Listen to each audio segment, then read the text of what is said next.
Good morning or afternoon, depending on what time you are listening to this podcast, and welcome to yet another episode of Do Geese Have Udders, the show where we ask the unanswered and answer the unasked, looking at news and online stuff too. I'm Michael Gooch, and as always, I'm joined by my good friend Matthew Thompson. You right, Matt? Who eats leeks and hummus? Good. Then let's start the show.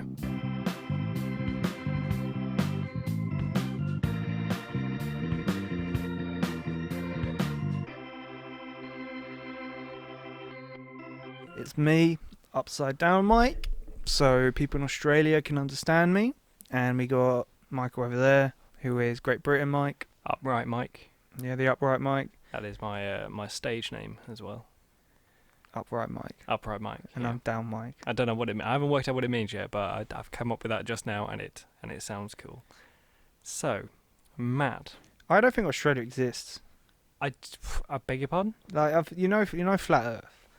You've heard of them? Yeah. Are we really diving into this territory now? I mean, can do. Right. Okay. So why don't you think Australia exists? I've heard of many theories of why Australia doesn't exist, or what they think, or what people think Australia is. What is your theory on Australia? Bearing in mind, last episode, we spoke about the emu war going on in Australia. So Australia might exist, but please enlighten me. Why don't you think Australia exists? I think it's because it's just an island. Because I've the history of Australia is quite interesting. Like, it was a bunch of criminals that the UK didn't want, so they just dumped them on Australia. And I feel like that's just a cover-up story for a bunch of criminals that just got dumped on a random island. I don't understand a single word of what you just said. No, I know. If you're talking about the theory I think you're talking about, I think someone has said, they said something is on the... It was a bunch of criminals, roof again. That did petty crimes. They're like, yeah, we don't want you here, so they just sent them away.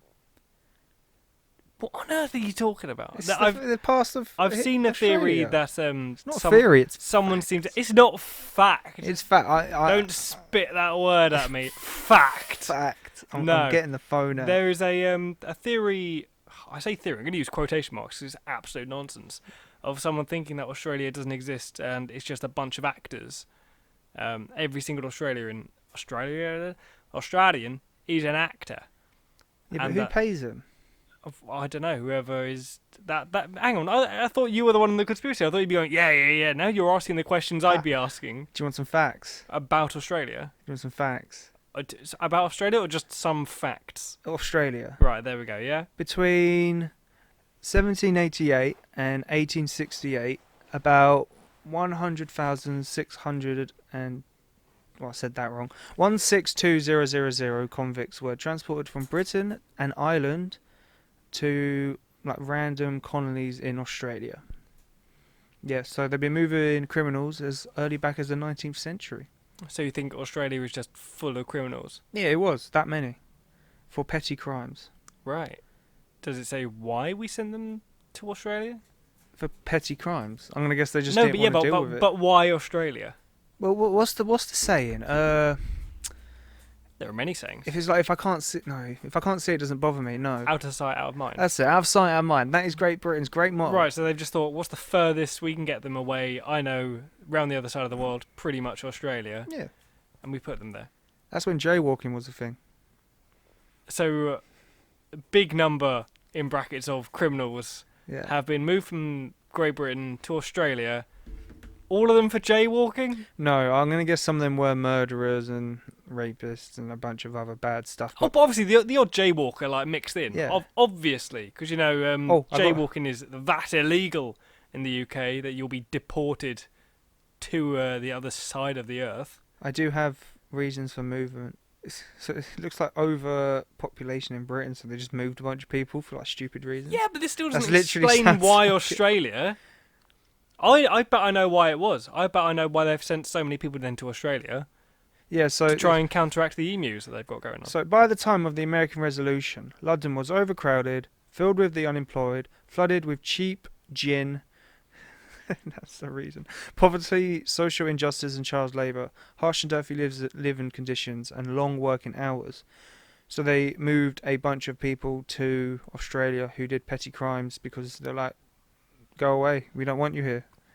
And that is why Australia is the way it is. They sent like the spiders as well.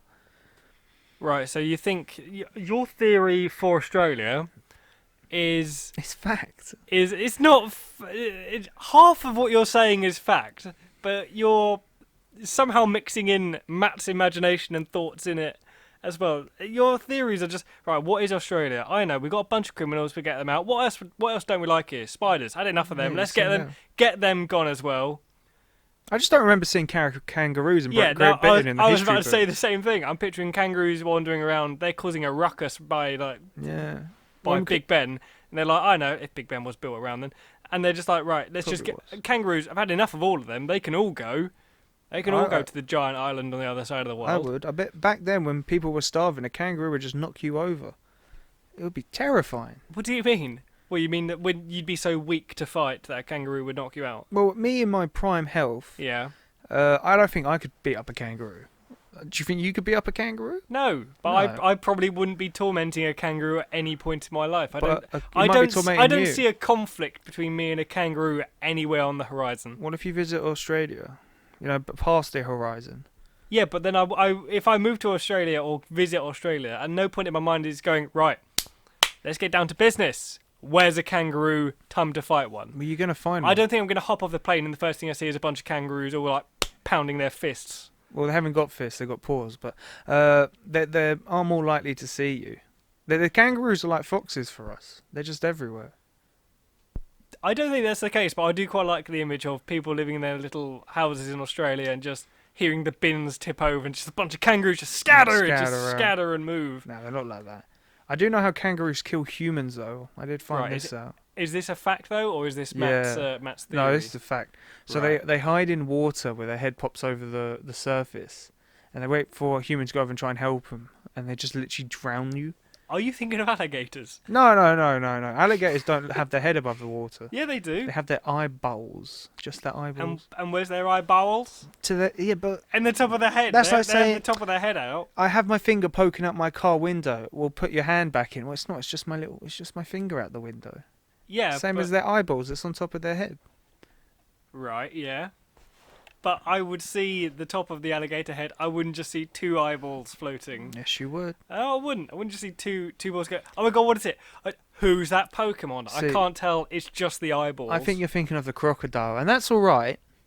But please don't get it mixed up. Oh right, that is true. Because the difference between, I take it you know the difference between alligator and crocodile. I believe the alligator has a longer snout with a nose sticky uppy sort of thing. Like It's a kind of pointier like nose, and the eyes are on top. I'm either gonna have this the wrong way round or the right way round. But I'm pretty sure crocodiles are actually the ones with eyes on top of their heads.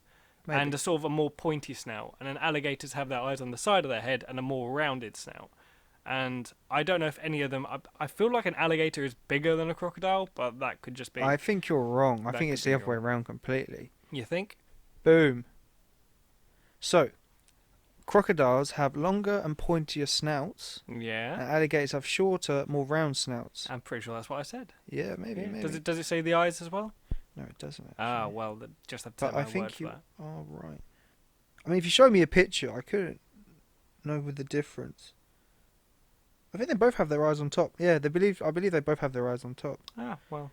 Oh wait, no, I could definitely Oh. tell the difference. Yeah, Alligators more on the side. alligators are more slimy and crocodiles are more warty. Like, I can show you the picture. Well, I was gonna say if you're close enough to work out how slimy it is, I think it's already too late for you. Yeah, so personally, I'd rather fight an alligator than a crocodile. Well, there we go. What an interesting conclusion from a conversation that came out of absolutely nowhere. Yeah, sorry. Yeah. Got distracted. Don't apologise, Matt. That's what the show's about. Do do do jingle do do do. This calls for a victory muffin, to be honest. Last muffin, you sure you don't want it? I'm good, but thank you for the offer. It's organic. Whilst you're munching on the muffin, I'm going to tell you about a theory I've learnt, which I don't know if it's an official theory or not. To be fair, I don't think any theories are really official. They are just that, theories. I can't stop watching you eat. It's both hypnotic and disgusting. Put it away. So I'm going to start this though with a question, because that's what this show is about. It's about questions. What do you think is a good way to judge how good, how nice, how moral people are? Shopping cart.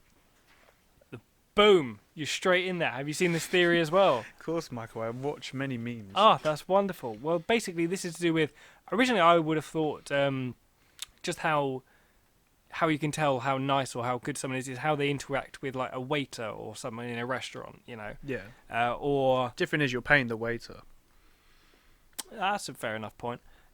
Or It's basically it's like giving to the homeless. You don't gain anything from it apart from self-gratitude.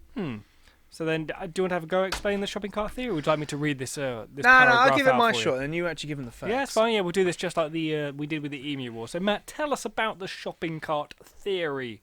Alright, basically, in World War II... No, I'm joking. Well, basically, so...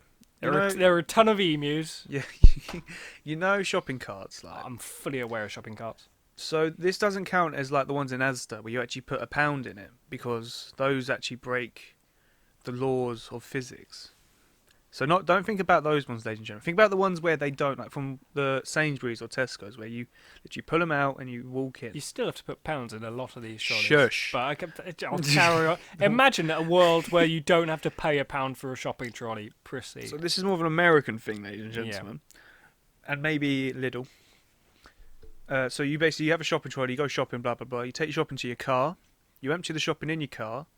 And it's like, okay, so I can either leave the shopping trolley to the side of my car and go, or I can return it to the shopping trolley. And that's the thing. That is like the dilemma that makes you, if you're a good person or if you care about others sort of thing, if you catch my drift. Yeah, again, just like with the emo theory, that's a different theory. The Emu War, you pretty much got sort of the main concept of it. But I'll read this out for you, for your lovely listeners. So the shopping cart is the ultimate litmus test for whether a person is capable of self-governing. So this person writes, I think this is on Reddit, to return the shopping cart is an easy, convenient task and one which we can all recognise as the correct, appropriate thing to do. The return of the shopping cart is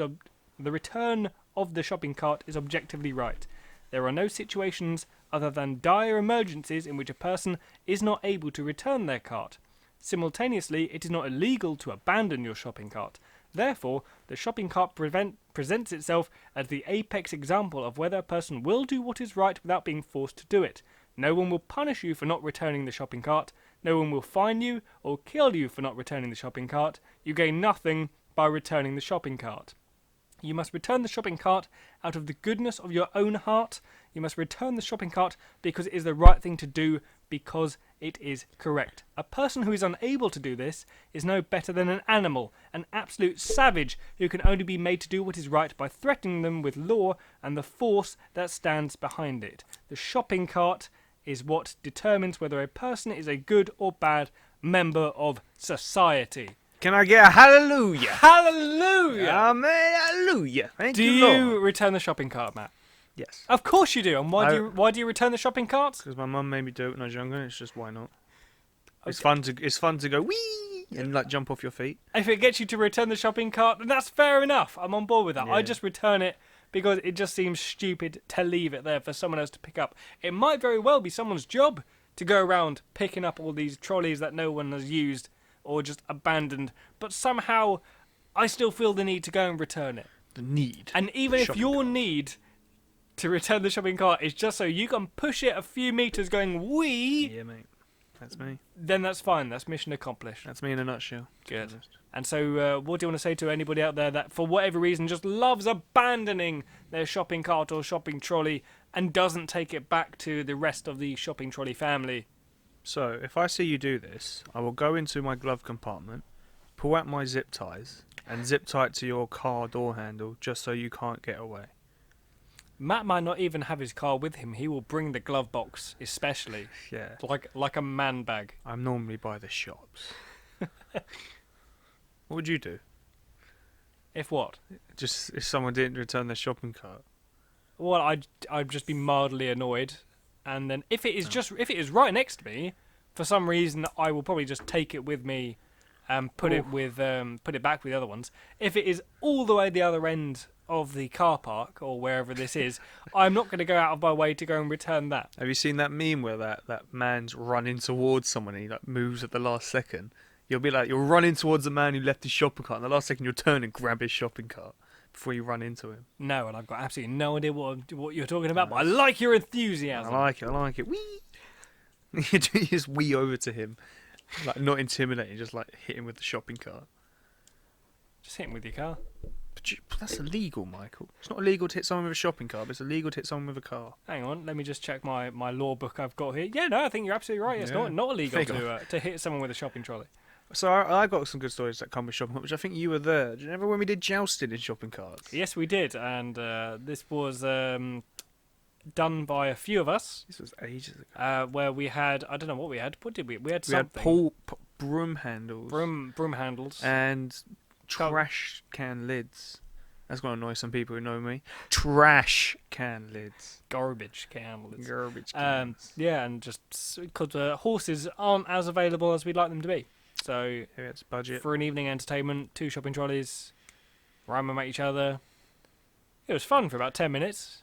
Until the guy got hit in the chest at full pelt. Yep. And he fell to the floor. Like, he got right between his like. And then we're like, that's why no one does jousting anymore. Yeah. That's why it's not in the Olympics. Yeah, that's why it's a bit, because he missed the shield and it went right into him, and the shopping cart stopped, but he did it, so he went and it fell backwards. Yeah, he survived though. Yeah. That's important. Minor brain damage. Hey, thanks for listening to our podcast. Don't forget to give that follow or subscribe button a click so you don't miss out on any future episodes. And why not check out our Twitter and Discord too, where we post updates, behind the scenes stuff, and just general other news about the show. Links in the description below. Got any topics or questions you think need a proper answer or have yet to even be asked? Drop it in the comments below or send us a tweet. Until next time.